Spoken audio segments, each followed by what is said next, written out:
Mulle henkilökohtaisesti Saimaa on yksi tärkeimmistä paikoista koko maailmassa ja aina kun tänne tulee, niin on semmoinen hyvä fiilis.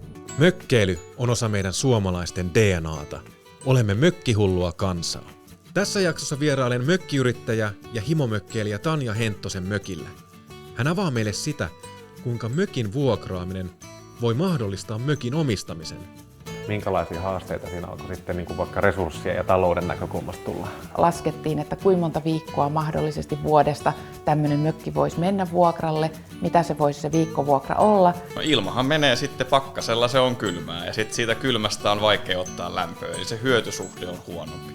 No, sanoisin, että olet tehnyt erinomaisen valinnan kuitenkin.